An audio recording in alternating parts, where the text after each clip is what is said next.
তো আগের দিন নজিয়া নিয়ে কথা হচ্ছিল, ওই যে বমি বমি ভাব আগের দিন বললাম। আজকে কথা হবে কনস্টিপেশন নিয়ে, ঠিক আছে?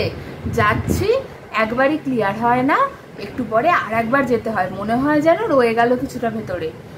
আবার অনেকে এটা বলেন যে পাচ্ছে, যাচ্ছি, কিন্তু আর হচ্ছে না। একটা কথা আছে, প্লাগ সেন্সেশন, মনে হয় যেন এরম আটকে আছে, আমার স্টুলটা বেরোতে পারছে না, কিছু একটা এরম আটকে আছে। কাউকে প্রচণ্ড পরিমাণে ফোর্স দিতে হয়, কোদ দিতে হয়। একটা আবার এমনও দেখা আছে যে ওই রেলিং ধরতে হয়, ঠিক আছে? মানে এতটা ফোর্স দিতে হয় তবে তার স্টুলটা পাস হয়। এর না অনেক কারণ আছে। মেডিসিন বইতে, হ্যাঁ, যে বইটা তোমাদের আমি দেখাই, হ্যাঁ, সেই বইতে পরিষ্কার লেখা আছে constipation is reported in up to 70 to 100% of patients requiring palliative care, ঠিক আছে? তো দেখো, অ্যালোপ্যাথি হোমিওপ্যাথির মধ্যে কোনো বিরোধিতা নেই, ঠিক আছে? একে অপরের পরিপূরক। এমনিতে হোমিওপ্যাথিতে সীমাবদ্ধতা আছে কিন্তু কোনো সীমারেখা নেই, হ্যাঁ, এটা স্যারের কথা, ঠিক আছে? যে আমাদের সীমাবদ্ধতা আছে কিন্তু কোনো সীমারেখা নেই।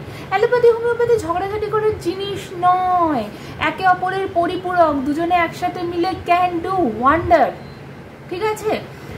তো একটা হচ্ছে ইন্টিগ্রেটেড অ্যাপ্রোচ, দুজনে একসাথে মিলে ক্যান ডু রিয়েলি ওয়ান্ডার, ঠিক আছে? তোমরা মানে ধরো এক আধজনকে দেখো, দিয়ে বাকি সবাইকে জাজ করে নাও, এটা কি ঠিক? বলো এটা ঠিক নয়, ঠিক আছে? মানে এক দুজনের জন্য পুরো সিস্টেমটাকে তোমরা খারাপ মনে করো, বা তোমরা পুরো সিস্টেমটাকে ব্রোকেন ভাবো। তো ব্যাপারটা সেরকম নয়, ঠিক আছে? তো ঘটনাটা যেটা, কনস্টিপেশন, এই যে লেখা আছে প্যালিয়েটিভ কেয়ার, ব্যাপারটা অনেক রকমের সেন্সেশনে, অনেক রকমের ফিলিং হয় অ্যাবাউট কনস্টিপেশন। আমি আগের দিন নজিয়ার কথা বলছিলাম, অনেক মানুষেরই হয় এই নজিয়া আর কনস্টিপেশন একসাথে থাকে, আর তাদের মধ্যে বেশিরভাগ মানুষেরই লাইফস্টাইল মোটেই ঠিকঠাক নয়। কেন্ট সাহেব বলেছিলেন, ডক্টর কেন্ট বলেছিলেন যে একজন মানুষ, তার যদি লাইফস্টাইল ঠিকঠাক না হয়, তার যদি ভুলভাল লাইফস্টাইল থাকে, তাকে আমি যত ভালোই ওষুধ দিই না কেন, সেই ওষুধ আমার 100% কাজ করতে পারবে না, কারণ আমি তার সাথে প্রপার ম্যানেজমেন্ট দিতে পারছি না, ঠিক আছে? দেখো, আমি একটা না, দুটো, বলতে গেলে তো অনেকগুলোই বলা যায়, আমি দুটো কেস বলছি তোমাদের সাথে এখন শেয়ার করছি। অনেক সময় হয় না ড্রাগ ইনডিউসড কনস্টিপেশন। ধরো কোনো মানুষের আগে পাইলস ছিল, ঠিক আছে? পাইলসের সমস্যা ছিল, তিনি ওষুধ খেয়েছিলেন, ঠিক হয়ে গেছিলেন। সেই মানুষটা কোনো ওষুধ খেলেন, কোনো অ্যান্টিবায়োটিক খেলেন, অন্য কোনো সমস্যা হয়েছিল, তার ট্রিটমেন্ট করালেন, তার কিন্তু তখন সেই কনস্টিপেশন আবার ফিরে এলো, বা সেই পাইলসের সমস্যা, সেই কষ্ট আবার ফিরে এলো।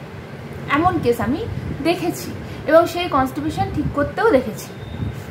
তো ঘটনাটা যেটা, সেটা হচ্ছে, প্রথম কেসটা বলি আগে। এই যে বললাম একজন ফিমেল কেস, হ্যাঁ, একটা মেল বলবো, একটা ফিমেল বলবো। ফিমেলের বয়স হচ্ছে অ্যারাউন্ড 37, ঠিক আছে? 37 বছরের ভদ্রমহিলা। ওনার আগে পাইলসের সমস্যা ছিল, অনেকদিন সেই সমস্যা আর হয়নি। কুম্ভ গেলেন, কুম্ভ থেকে এসে ওনার খুব ঠান্ডা লাগলো, তার ফলে উনি অ্যান্টিবায়োটিক কোর্স করলেন।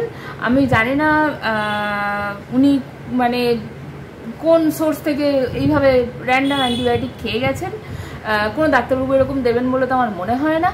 তো শুধু তো আর মানে আমি আজকাল দেখছি লোকজন এত বিচ্ছিরিভাবে ডাক্তারবাবুদের দোষারোপ করেন,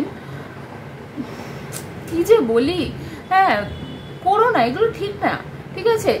মানে ধরো তোমাকে ওষুধ দেওয়া হয়েছে, তোমাকে বলা হয়েছে, উনি তোমাকে বলেছেন যে তুমি এটা তোমার সারতে 2-3 মাস লাগবে, তুমি এটা টেনে 2-3 মাস খাও, তুমি 2-3 মাস আমার সাথে যোগাযোগে থাকো। তুমি 1 সপ্তাহ খেয়েই তুমি অন্য একজনকে গিয়ে বলছো, বা তুমি আমাকে এসে বলছো আমি ওনাকে দেখিয়েছিলাম, কাজ হয়নি, প্রেসক্রিপশন চাইলেই তোমার আসল রূপ বেরিয়ে যাচ্ছে। ঠিক না, এগুলো করবে না। উনি তোমার ভালোর জন্য করছেন, ঠিক আছে? আর যে কদিন লাগবে সে কদিন লাগবে। তুমি দেখো, হীরক রাজার দেশে অনাহারে নাহি খেত, বেশি খেলে বাড়ে মেদ, ঠিক আছে? আমাদের যে ওই যে বলছি, এই যে কনস্টিপেশন বলছি, বা ওই যে আগের দিন নজিয়া বলছিলাম, ওই যে ডিবোচারি লাইফস্টাইল, ঠিক আছে?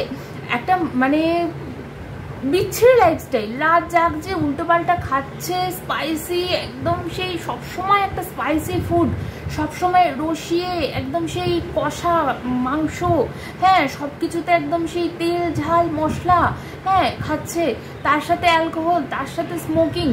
যদি এইগুলো না করে তিনি একটু ঝোল ঝোল ভাত খেতেন, তার সাথে যদি স্মোকিং অ্যালকোহলিজম এগুলো না থাকতো, তার কিন্তু খরচা কম হতো লাইফস্টাইলে, তার কিন্তু জীবনে খরচা অনেক কম হতো। তার অত খরচা মানে আমি জানি অ্যালকোহলের যথেষ্ট দাম এবং যে সিগারেটগুলোরও অনেক দাম, তো সেই পয়সা যদি সে জমিয়ে রাখে সেই মানে তার তো সাশ্রয়ই হবে। ওই জন্যই বললাম অনাহারে নাহি খেত, বেশি খেলে বাড়ে মেদ, তখন ভুঁড়িটা ওরকম হয়ে যাবে অ্যালকোহল খেয়ে খেয়ে। কি আর বলবো, আমি টপিক থেকে বেরিয়ে যাচ্ছি না।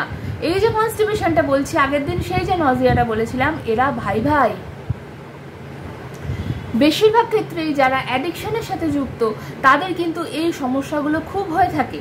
তাদের আমরা যতই ভালো ভালো ওষুধ দিই না কেন, তারা যদি একটু চেক না করেন তাহলে কিন্তু তাদের জন্য জিনিসটা ক্ষতিকারক। তোমার সিমটমটা কমছে, তোমার ভেতরে আরও কমপ্লিকেশনস বাড়ছে, তুমি নিজের কি উপকারটা করছো ভাই? কি করছো? এখানে বলে দিচ্ছে ডাইরেক্ট প্যালিয়েটিভ, সেখানে তোমাকে ভালো করে কেস টেকিং করে এত টাইম নিয়ে বুঝিয়ে বুঝে এত কিছু করা হচ্ছে, কনস্টিটিউশনাল মেডিসিন দেওয়া হচ্ছে যাতে তোমার কোনো মায়াজমেটিক ব্লক থাকলে সেটা কাটানো যায়, অ্যান্টিমায়াজমেটিক তোমার ট্রিটমেন্ট করা হচ্ছে, এত যত্ন নিয়ে করা হচ্ছে। বাট তুমি ভাবছো শুধুমাত্র ওষুধ খেলে, তার সাথে আমার কিচ্ছু চাই না, শুধুমাত্র ওষুধ খেলে আর আমার ওই ডিভোশনারি লাইফস্টাইল আমি মেনটেন করে গেলে আমার সব ঠিক হয়ে যাবে। দিস ইজ নট ডান, এরকম করে হয় না, ঠিক আছে? আর এটা একটা কেস বললাম। আচ্ছা, উনি এলেন, এবার ওই 3 সপ্তাহ ওনার অ্যান্টিবায়োটিক উনি খেয়েছেন, তারপর বলছেন সেই পাইলসের সমস্যা আবার আসছে। তখন আমাকে কি করতে হলো, আগে ওনার ওই এক্সেসিভ যে ডোজ পড়েছে, যে হিরোইক মেডিসিনের এক্সেসিভ লং কন্টিনিউড ডোজ পড়েছে, সেইটার এফেক্ট আমাকে কাটাতে হলো। তারপর আস্তে আস্তে ওটা কাটলো, তার সমস্যাটা তিনি রিলিফ পেলেন। এটা একটা হলো। আচ্ছা, আর একটা কেস বলি। একজন মানুষ, তার মানে অনেক দিনের আনকন্ট্রোলড ডায়াবেটিস মেলিটাস, T2DM। আচ্ছা, কি হলো, উনি সুগারের ওষুধ খাচ্ছেন, হোমিওপ্যাথি, পুরো হোমিওপ্যাথিতেই আছেন উনি। হঠাৎ তার একদিন ইউটিআই ধরা পড়লো। স্বাভাবিক ব্যাপার, আনকন্ট্রোলড ব্লাড সুগার, ইউটিআই তার ধরা পড়াটা খুব স্বাভাবিক ব্যাপার, ঠিক আছে? আচ্ছা, আগের দিন একটা ভিডিওতে বলেছি, দেখে নিও। তো ঘটনাটা সেটা হচ্ছে, উনি ইউটিআই থেকে ভয় পেয়ে গেলেন। উনি ভাবলেন হোমিওপ্যাথি দিকে কাজ হবে, আমি অ্যালোপ্যাথি যাই, চলে গেল ছুটতে। সেখানে গিয়ে তিনি ওষুধ খেলেন, সেই ওষুধের এফেক্টে তার আবার কনস্টিপেশন এলো। সো সেখানে আবার আমাকে সেই আবার বকে আবার তার কি সমস্যা হলো, কি হলো না হলো, শেষে হোমিওপ্যাথিতেই পুরোটা কমলো। কিন্তু তার ইউটিআইও হোমিওপ্যাথিতেই কমলো। ইউটিআই হোমিওপ্যাথিতে ভালো ভালো ওষুধ আছে, মানে ইউটিআই বলে তো হয় না, তার সিমটম অনুযায়ী তার কি সমস্যা আছে সেগুলো শুনে ভালো ভালো ওষুধ আছে। হোমিওপ্যাথিতেই তার ইউটিআই নর্মাল এসেছে, তার ইউরিন টেস্টে নর্মাল এসেছে, হোমিওপ্যাথিতেই এসেছে। কিন্তু তিনি ওই তাড়াহুড়ো করে গিয়ে 2 দিন অ্যালোপ্যাথি ওষুধ খেয়ে তার কনস্টিপেশন এনে, ঘুম হচ্ছে না, খিদে হচ্ছে না, কনস্টিপেশন আসছে, এইগুলো এনে উনি যা যা করলেন, তার জন্য ওনাকে আবার আলাদা করে ওষুধ খেতে হলো। সো এগুলো হচ্ছে ড্রাগ ইনডিউসড, ঠিক আছে? এই যে এখানে বলছে যে 4টে স্কেল হয়, স্কেল অনুযায়ী মাপা যায় না। তোমাদের এসব আমি বলবো না, তোমাদের সব বললেই তোমরা আবার গুগল করবে, দিয়ে আবার উল্টোপাল্টা ওষুধ খেয়ে আসবে। কি যে বলি। বা অনেক সময় হয়, অনেকে বলেন যে স্টুলটা নরম হচ্ছে, কিন্তু নরম স্টুলটা হতে গিয়েই আমার কষ্ট হচ্ছে, সেখানেও আমার রক্ত পড়ছে। এমন সমস্যাও আমাদের একজনের ছিল, ঠিক আছে? এখন ঠিক আছে, এখন সুস্থ হয়েছে, আমার লাগে না। ও না, আর একজনের আছে, তার তো এখন চলছে ওষুধ, আর একজনের আছে, তার চলছে এখন, আর একজনের ছিল, উনি ভালো হয়ে গেছেন। তো ঘটনাটা হচ্ছে এটা। এখানে দেখবে কত রকমের কারণ হয়, মানে কতগুলো কারণ হয় এই কনস্টিপেশনের, পুরো মানে এই এক পাতা ছক, বুঝেছো? ওই ল্যাক্সেটিভ আমি খেয়ে নিচ্ছি, আমি ইসবগুল খাচ্ছি, ওটা কোনো ট্রিটমেন্ট নয়, ওটা প্যালিয়েটিভ।